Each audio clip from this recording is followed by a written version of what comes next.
A central Paris railway station at the height of the rush hour. Thousands of passengers head for home. Suddenly, a runaway train hurtles towards the station.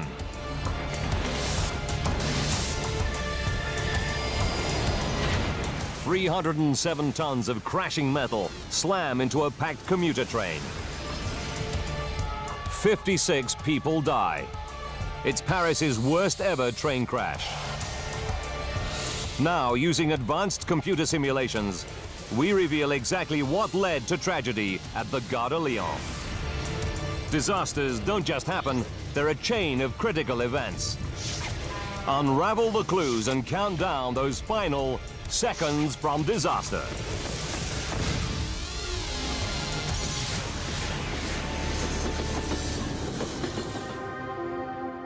Europe. France. Paris. June 27th, 1988. A summer's evening in the French capital. Paris is the focal point of the French rail network. The French are proud of their rail system. It's one of the biggest in Europe, with over 34,000 kilometers of track. With state funding and an ongoing modernization program since the early 80s, the system is increasingly high-tech and efficient. 6:20 p.m. The 5:38 inbound commuter service from Melun to Paris Gare de Lyon station is running on time. It's a 40-kilometer journey, which takes 50 minutes. It's an 8-carriage train. And in the driver's cab is 42-year-old Daniel Solin. He's worked for SNCF, the French National Railway, since he was 15. Jean Beauvais is the guard on the train. He's another old hand who also joined the SNCF straight from school. So far, it's been a routine trip. But at 6:36 p.m., 8 kilometers outside Paris, as the train passes through Vert de Maison station, something unexpected happens. A young woman in the second carriage leaps up and pulls the emergency cord. A bell in Solin's cab tells him someone has pulled the cord, automatically activating the brakes. The woman slips from the train and disappears. Before the train can set off again, Solin needs to reset the alarm and rearm the brakes. It's an all too familiar procedure. It should only take a few minutes, but nevertheless, Solin radios the control room to alert them to the holdup. 6:40 p.m. Most of the passengers, fearing a long delay, leave the train to find another way to complete their journey.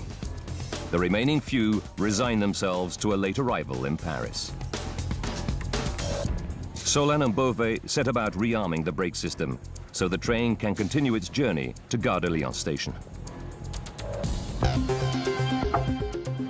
Gare de Lyon is the Paris rail station serving the south and east of the country. Behind its magnificent 19th century exterior lies one of Europe's most sophisticated rail hubs. It's one of France's busiest railway stations, with a mixture of intercity service and commuter trains serving the suburbs.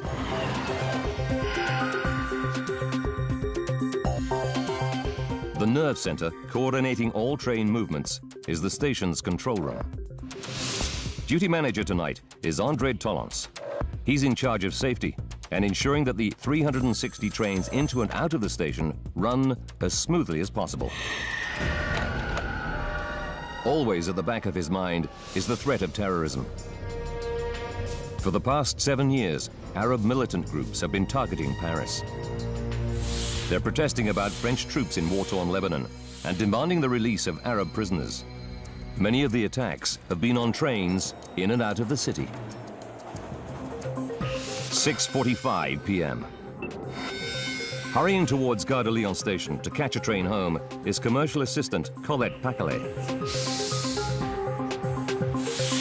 She was late leaving the office and worries she'll miss her train.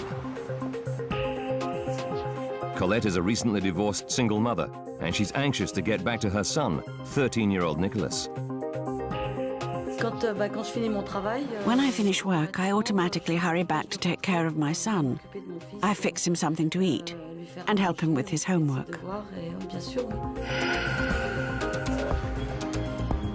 40-year-old Dominique Pavy, who works at the Louvre Art Gallery, is also rushing to catch the same train.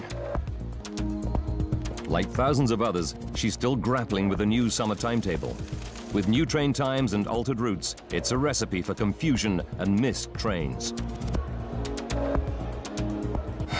7:02 p.m. Solin has now fixed the brakes and the train is ready to depart for Paris.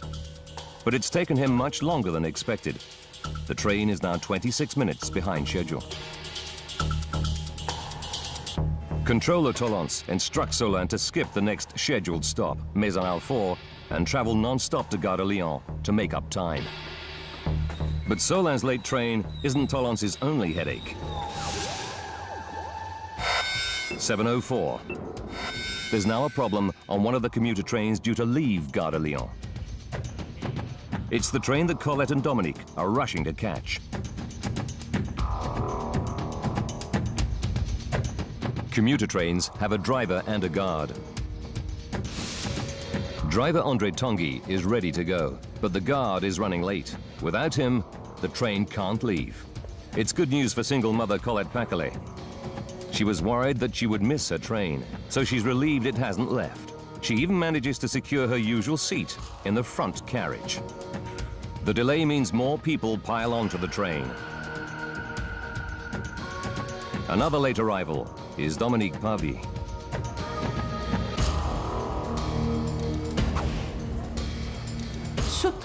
The train was packed. It was hot because it was summer. And being underground, it was hot and sticky. All the passengers and their driver Tanguy can do is sit and wait for the guard to arrive. Their outbound train is on platform 2, the same platform that the late-running inbound service from Melun is due to use. But they needn't worry. Signalers have pre-programmed a set of points to prevent Solin's train from going into platform 2. 500 meters before it reaches the station, the points will automatically switch, sending the train into empty platform 1 instead. 7:07 p.m. Solin's inbound train is now traveling at over 95 kilometers per hour. A yellow signal warns him he should start to slow down. Just ahead is a steep gradient leading into Gare de Lyon station.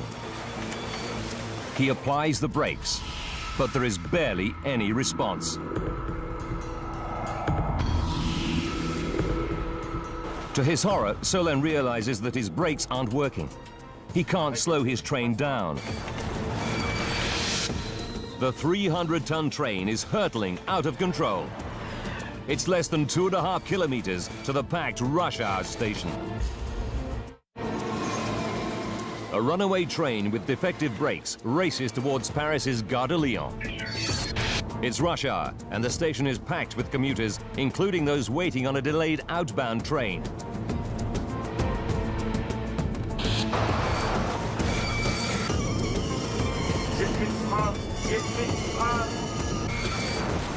Daniel Solin, the driver, is getting desperate. He knows there should be a handbrake somewhere on the train. Guard Jean Beauvais hurries to look for it. We asked ourselves what was happening to us. We tried the brakes, but there was no response, so I decided to go down the train to look for handbrakes.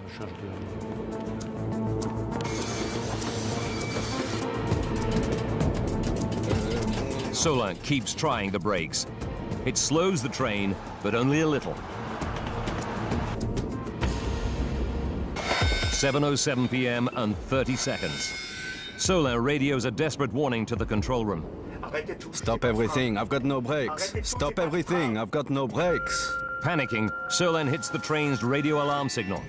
It can't be heard by passengers who are still unaware of the danger.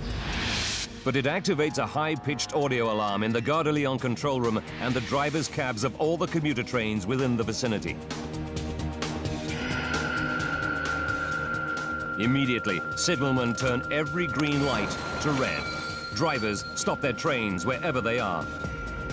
Within seconds, the entire network grinds to a halt, apart from one train.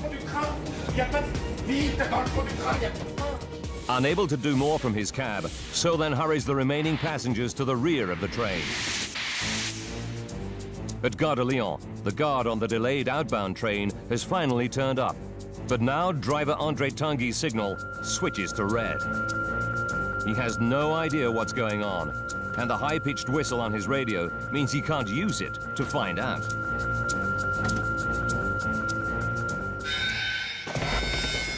"7:08 p.m. The runaway train hits the beginning of the steep 4-degree gradient that leads into the station. It picks up speed on the sharp descent.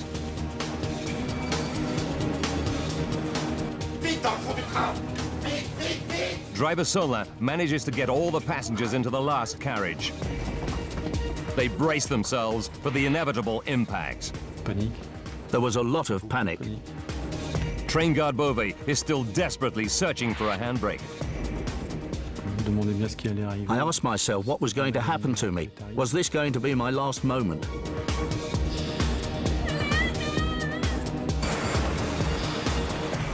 "7:08 and 15 seconds. At Gare de Lyon station, André Tanguy is still not sure why he's stuck on a red light.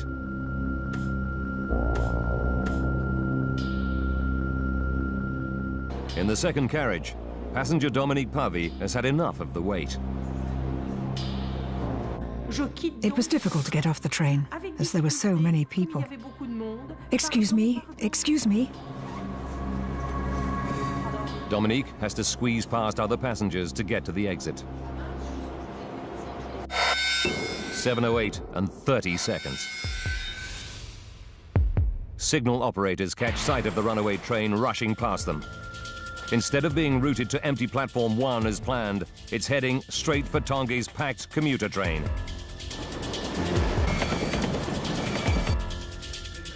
The signalmen immediately issue a warning over the station's public address system to evacuate the train. Attention, attention. André Tanguy hears it. He shouts over the train's intercom to evacuate the train fast. Passengers scramble to reach the doors. 7:08 and 45 seconds. Tanguy sees the runaway train heading straight for him. But he knows his train must still be packed with people trying to get off.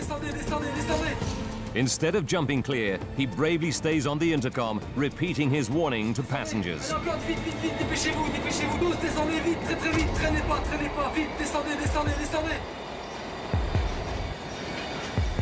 Seconds later, 307 tons of runaway train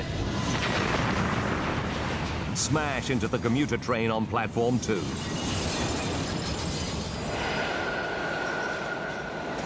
Dominique Pavy leaves the train just in time. She feels the impact of the massive collision just meters behind her. There was a great black dust cloud, a horrific black cloud that was suspended around the train. I could hardly see anything. The dust fell pretty quickly, and it was then that I realized that one train had run into another. And the train that came down from the tunnel had split the first carriage of my train completely in two. On the runaway train, all the passengers have made their way to the rear. Most escape without serious injury. At the moment of impact, I was walking into the last carriage. I heard a great noise and felt a small shock. I didn't even fall over. I just grabbed a railing. But those still on Tanguy's stationary train do not fare so well. Tanguy doesn't stand a chance. The impact kills him instantly. Single mother Colette Paquelet is in the front carriage, which takes the full impact of the crash.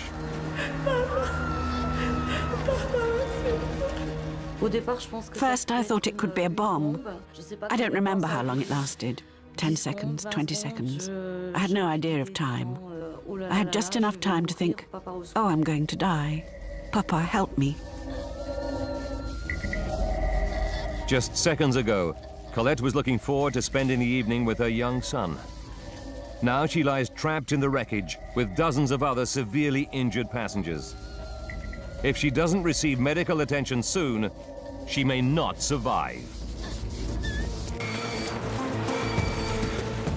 A runaway train crashes into a packed commuter train at Paris's Gare de Lyon.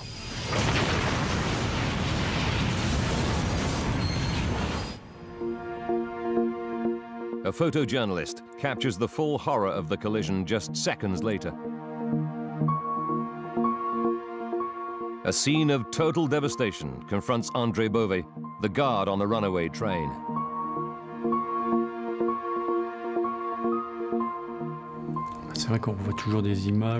I still see images, a kind of burning smell, and then people crushed in the carriage. I can still see all that. And just after the impact, the start of the groans. I just wanted to run away. 7:20 p.m. 11 minutes after the disaster, the first rescue workers arrive at the Gare de Lyon. Dr. Rony Yankovitsi, a war-hardened surgeon who saw brutal fighting in the civil war in Chad, has never seen anything like it. It was like a tin of sardines that had been opened. It was totally horrific. There were bodies falling out of windows which were all cut up. You could see decapitated people, amputated people. It wasn't like surgery in wartime, it was worse than surgery in wartime. The scale of the disaster quickly becomes apparent. Rescue workers estimate there are over 100 people trapped in the crushed and twisted train. Colette Paquelet is one of them. The young mother is pinned between two seats in the first carriage. I don't realize that I'm crushed under the metal, or that a train has crashed into us. All that I'm thinking is that I want to get off the train. 7:30 p.m. Many of the passengers have suffered serious crush injuries in the collision. They must act fast. But there's a problem. The crumpled metal of the train prevents rescuers from reaching many of the survivors. Finally, the rescue team is able to free Colette from the metal seats trapping her. 11 p.m. Colette is one of the lucky ones. Dozens of others are still trapped under tons of wreckage. Medics know that many will die from loss of blood and shock if they can't be rescued soon. Dr. Yankovitsi and his team have to make a grim decision. He realizes the only way of freeing the most seriously injured in time is to amputate their trapped limbs. Once on the platform, the full extent of Colette's injuries becomes apparent. Her hip and pelvis are fractured, and she's now lost a dangerous amount of blood. Doctors fear she may not make it through the night. The mayor of Paris, Jacques Chirac, and the Minister of Transport visit the scene of the crash. The rail operator SNCF is a state-owned company. They want answers, and they want them quickly. 12 noon. Now the weary emergency teams are recovering only bodies. The mangled trains are finally torn apart, and the runaway is pulled away for analysis by the accident investigation teams. 56 people are dead, and 57 are injured. In hospital, Colette's heart stops beating, but doctors manage to resuscitate her. It's 3 months before she's well enough to go home to her son. Parisians grieve for the people killed in the Gare de Lyon train crash. It's the worst rail disaster in the French capital's history. But there is anger too. France has one of Europe's most sophisticated rail networks.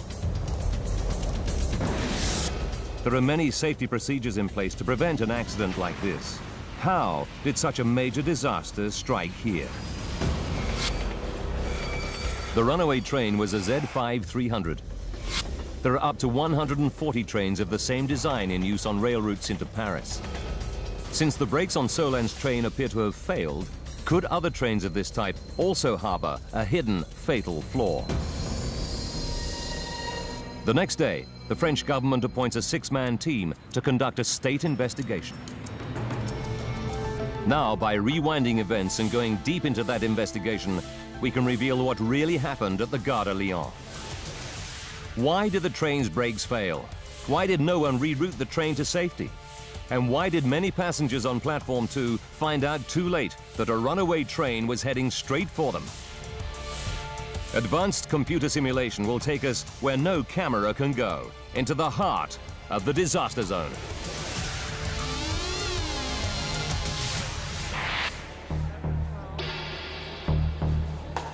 Investigators move the wrecked runaway train to a siding.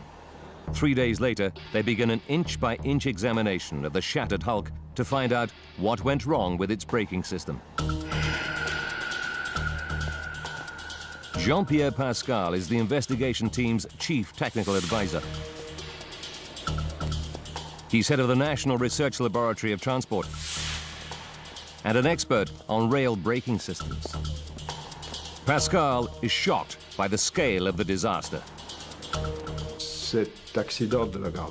This accident at the Gare de Lyon is important because of the number of victims and the scale of the catastrophe.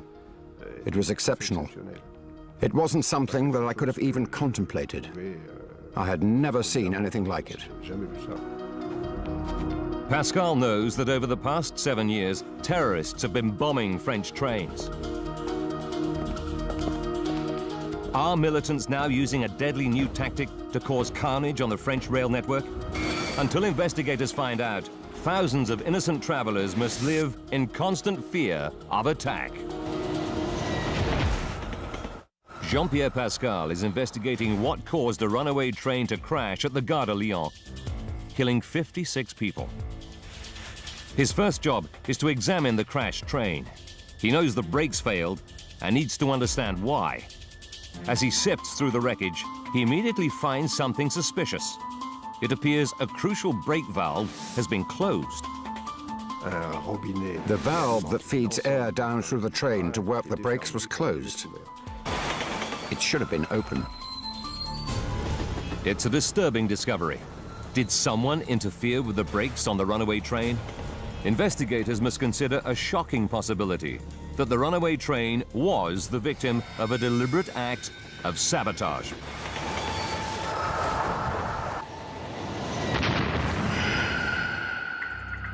The brakes are powered by compressed air generated in the engine carriage.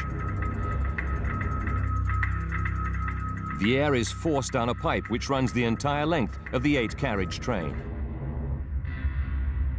Each carriage has an individual brake unit which gets air from this pipe. There's a valve on the pipe at the rear of the engine carriage. On the runaway train, the lever controlling this brake valve is shut, preventing air traveling through the train to power the brakes. The investigators believe there's only one possible conclusion. Somebody must have closed the valve. Pascal realizes that whoever did this must have had specialist knowledge of the train's braking system. So he does not believe it bears the hallmarks of a terrorist attack. Yet it is clear that the valve has been shut.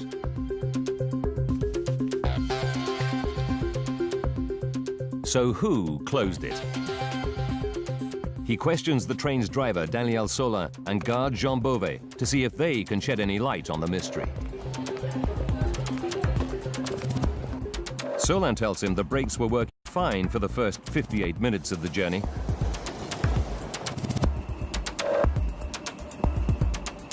They even bring the train to a quick stop when someone pulls the emergency alarm at Vert de Maison.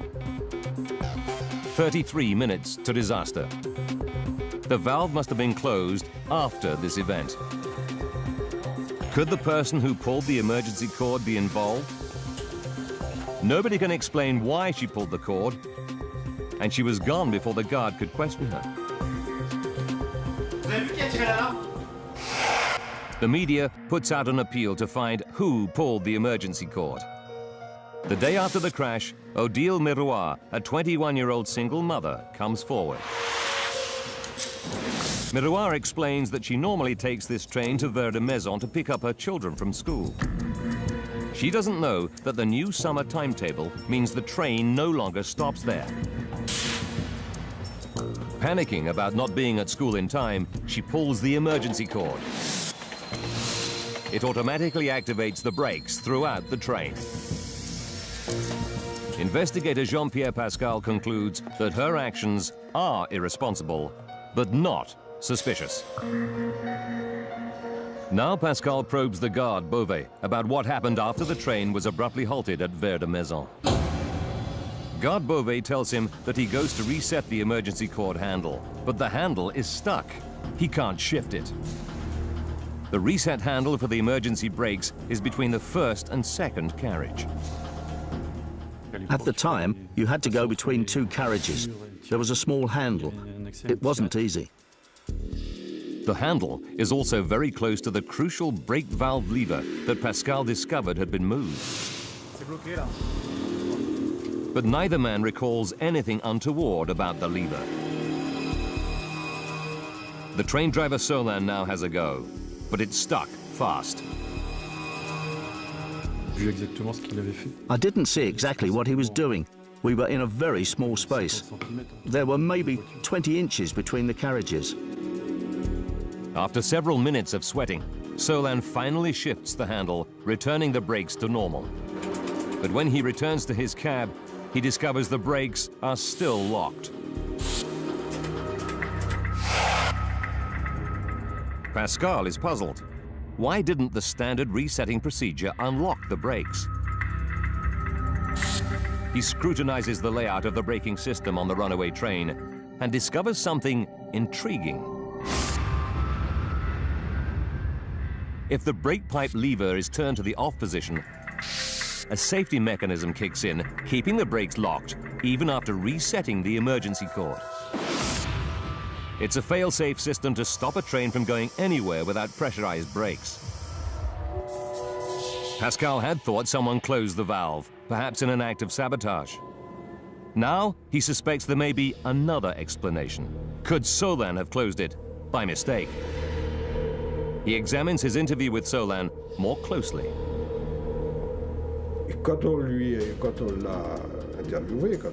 When we interviewed him, when we asked him questions, he admitted it. He said, "I touched that lever to help myself get a good grip." He did it to try and free the handle he thought was stuck. It confirms Pascal's hunch. While trying to reset the emergency cord handle, Solin uses the main brake pipe lever to get more purchase. As he struggles with the emergency cord handle, he inadvertently moves the brake pipe lever, accidentally closing it. Solin thinks he simply reset the emergency cord handle.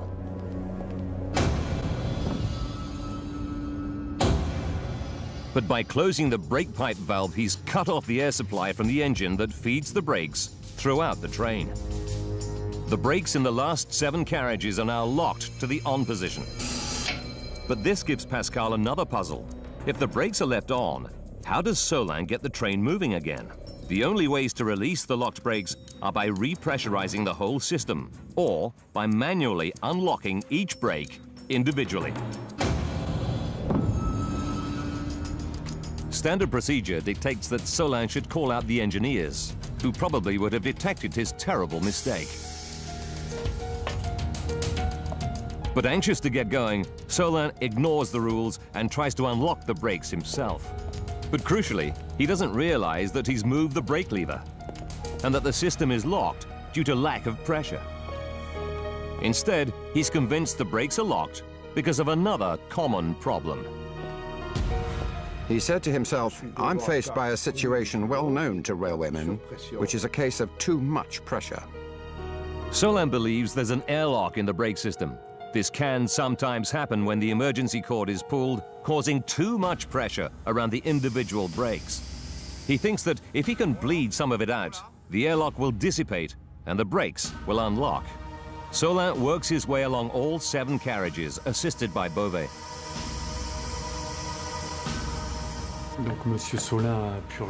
Mr. Solin purged the brakes until I said it was fine. I'm not really a technician, but I assisted his actions.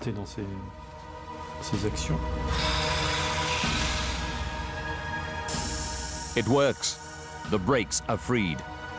But Solin's actions are catastrophically misjudged. He has not cleared an airlock and reset the brakes to normal. Instead, he has bled away what precious little air there was left in the system.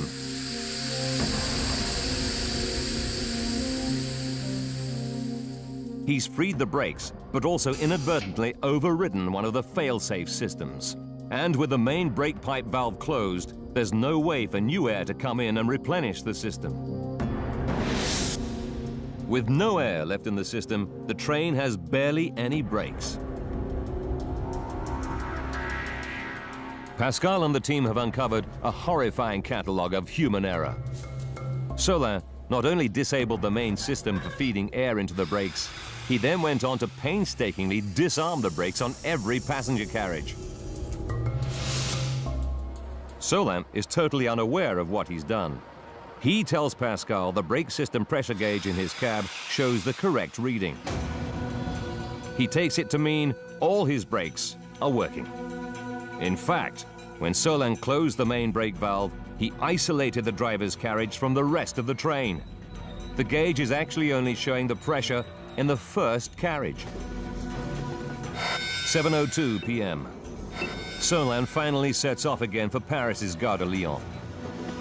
He's anxious to make up time and quickly reaches over 100 kilometers per hour. Now a 300-ton train with 1/8 of the braking power it needs is heading for Gare de Lyon. But even now, there is still a chance to stop the train. According to the new summer timetable, there's one more scheduled stop at Maison-Alfort, 6.5 kilometers from Gare de Lyon station. Maison-Alfort is on level ground. Had Solin tried his brakes here, then he would have had plenty of time to come to a natural stop, a full 4 kilometers before reaching Paris. Pascal needs to find out why Solin didn't discover his brakes weren't working at Maison-Alfort. He questions André Tollens, the duty controller at Gare de Lyon that night. The train is now running 26 minutes late and may throw other trains in the busy timetable off schedule. To make up lost time, Tollens orders Solin not to stop at Maison-Alfort and to continue direct to Gare de Lyon. 6 minutes from disaster. Solin drives straight through the station. The last chance to use his brakes before the hill down into Gare de Lyon is lost. Yet Pascal knows there are still 2 safety procedures in place to avert catastrophe. The train has a backup electric-powered brake. And at Gare de Lyon, station staff could have used the points to divert the runaway to an empty stretch of track. So why did they both fail? He turns to the last leg of the runaway train's journey to explore Solin's actions after he discovers his brakes are faulty. 2 minutes from disaster. A yellow signal indicates to Solin to start slowing down. His train is just over 1.5 kilometers from Gare de Lyon. Pascal analyzes the onboard tachograph, which records the train's speed. It confirms that even with just one working brake, Solin does manage to slow the train down from 96 to just 45 kilometers per hour. But then he hits the 4-degree incline, heading down to the station, and picks up speed again. Even now, Solin still has one last chance to slow down the runaway train. The investigators know that his train has an auxiliary electric-powered brake system. It's designed to slow trains going at high speed to save wear on the brake pads. They're puzzled. Why doesn't he use it? Solin reveals that Beauvais did go in search of a handbrake in one of the carriages. J'ai plus de frein. J'ai plus de frein. But Pascal knows that even if he had found it, it would have been useless. The handbrake is only designed to stabilize a stationary train and is simply not powerful enough to stop a train at high speed. Yet the auxiliary brakes, which could have effectively slowed the train, are operated from the driver's cab, right under Solan's nose. Why didn't Solan use them? Pascal discovers a loathing of the electric brake among drivers. They avoid using this brake because it can cause problems. La conjugaison avec le frein pneumatique. The combination of air power and electric brakes can often cause jams, locking the wheels. In general, drivers don't use it. Solan was unaccustomed to using the electric brake, and in his panic, he simply forgot it was there. Pascal calculates that if Solan had applied the electric brake in combination with the sole working air brake in the driver's carriage, he could have slowed the train enough to avoid a major collision. According to the calculations we made at the time, the impact would have been only slight. The train would have virtually stopped. But he didn't think of it. Solan's terrible oversight means he loses his last chance to halt the runaway train. But one safety system still remains at the station. Pascal turns to the actions of the station staff. Standard procedure when faced with a runaway train is to identify it and divert it safely to an empty stretch of track. So why didn't this happen? 1.5 minutes from collision. Controller Tolance tells Pascal that he hears Solan's distress call over the radio. Gare de Lyon, I've got no brakes. Gare de Lyon, I've got no brakes. In any communication with the controller, the driver should give his name and position. Stop everything, I've got no brakes, stop everything. But in his panic, Solan makes a terrible mistake. He doesn't identify himself. Tolance has no idea which train the distress call came from, and Solan's voice is so distorted with emotion, Tolance doesn't recognize him. And if he can't identify the train, he can't divert it. The controller tells investigators that when he tries to raise the mystery driver again, there's no response. Solan must have left his cab. They realize that this episode leaves Tolance with a terrible predicament. All the controller knows is that the runaway train must be one of 4 trains bound for the underground platforms. Investigators learn that now Tolance and his staff try to call all 4 drivers. If they can eliminate the 3 that are not in trouble, they'll be able to identify the runaway train and divert it to an empty stretch of track. But there's a problem. Before Solan left his cab, he hit the general alarm. It sent a high-pitched whistle through all trains on the network, telling drivers to pull up till they receive instructions. But it also means that drivers start to call Tolance to find out what's going on. Tolance explains that this barrage of calls prevents him from identifying the runaway in time to divert it. But investigators are about to discover that even at this stage, disaster was still not inevitable. On reaching the station, Solan's train was supposed to be routed into Platform 1, an empty platform. So how did it end up plowing into a packed commuter train?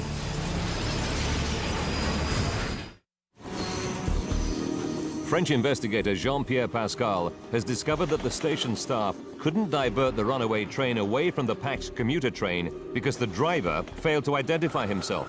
But when Pascal explores the final moments before the collision, he makes a startling discovery. Pascal learns that Gare de Lyon's train routing technology allows signalers to program the points in advance. He finds that the inbound train's route into the station should have been pre-programmed earlier that day, before the crisis. The runaway train was on track 2S, heading for the commuter train on platform 2. But 500 meters before the station, a set of points on the track was supposed to automatically switch Solan's train off line 2S and into platform 1, which was empty. The runaway train would still have hit the buffers at the end of the track, but Pascal is convinced the crash would have been far less devastating. In my opinion, no one would have been hurt. The train would have been wrecked, but there would have been no injuries. Did the signalers forget to program the points? Pascal checks and finds there was no oversight. The signalers did their job correctly. So what went wrong? Pascal probes the final moments leading up to the fatal collision. He discovers that when signalers hear the general alarm, the regulations demand that they initiate what's called the general closure procedure. It's a drastic measure. All signals now turn red, stopping all trains moving anywhere on the lines in and out of Gare de Lyon. But the closure procedure has drastic consequences that the signalers could not foresee. It destroys the last chance to avert catastrophe. In order to give the signalers full manual control of the network, it overrides all automatic pre-programming of routes. The points no longer automatically reroute Solan's train into an empty platform. Instead, the points lock into their current position. The collision is now unstoppable. It's the final piece of the puzzle. Investigators can now understand the extraordinary convergence of events that caused the Gare de Lyon train crash. How a runaway train was left speeding towards Paris. Why all the safety procedures failed. And how a final twist of fate left hundreds of homeward-bound rail passengers seconds from disaster. 33 minutes to disaster. On the Meilhan to Paris train, a young woman pulls the emergency cord, slamming on the brakes. The emergency cord must be reset to return the brakes to normal before the train can depart. While doing so, Daniel Solan inadvertently closes the air supply to the brakes, rendering them useless and locked on. 20 minutes to disaster. Solan wrongly diagnoses an airlock and bleeds air from the brakes to clear it. 7 minutes to go. The inbound train resumes its fatal journey to Gare de Lyon station. But what no one knows is that it now has just a tiny fraction of its normal braking power. 2 minutes to impact. Solan tries the brakes, but gets almost no response. He radios the station, but forgets to identify himself or his train. 90 seconds to disaster. Solan hits the emergency alarm. It prompts signalers to override the automatic routing system that would take the runaway train to an empty platform. It sets the runaway train on a collision course with the packed commuter train on platform 2. Disaster is now inevitable. 15 seconds to disaster. Delayed driver André Tanguy now sees the onrushing train. He orders his passengers to evacuate fast. As the train heads straight for him, he stays at his post, desperately repeating his warning. The collision claims 56 lives. Investigators conclude that had it not been for Tanguy's brave self-sacrifice, many more people would have died. The self-effacing André Tanguy emerges as the hero of the Gare de Lyon tragedy.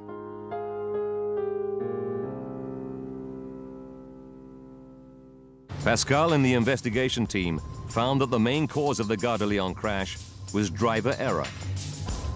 But they also highlighted several technical and safety shortcomings in the rail system. They found that the brake pipe lever was too easily accessible and vulnerable to sabotage. The radio system was overcomplex and drivers needed more training in its use. And they recommended that signalers should be able to turn all signals to red without automatically overriding pre-programmed routes. Odile Miroir, who pulled the emergency cord, Daniel Solan, and controller André Tollens all faced criminal charges for their role in the accident. Tollens and Miroir were cleared. Daniel Solan served 6 months of a 4-year prison sentence for manslaughter. Survivor Colette Paquelet made a full recovery. However, she remains angry that the buck stopped with Solan, the runaway train driver. She believes the train company should also take responsibility. La SNCF est fautive, mais je veux dire, la SNCF... My feeling is that the SNCF is at fault, the SNCF as a whole. It's not one person or two people. It's a whole bunch of things that went wrong that day. Voilà, ça a merdé, entre guillemets, ce jour-là, et voilà. Although she had a lucky escape, Dominique Pavie remained haunted by the fact that she survived when so many perished. Then in 2002, she decided to attend a remembrance service at the Gare de Lyon. There she met relatives of the dead for the first time. And then something happened I'll never forget. Something very moving. 5 or 6 people stayed behind and moved closer to me and said, "Madame, you're the only link with our dead." And that was something I'd never imagined.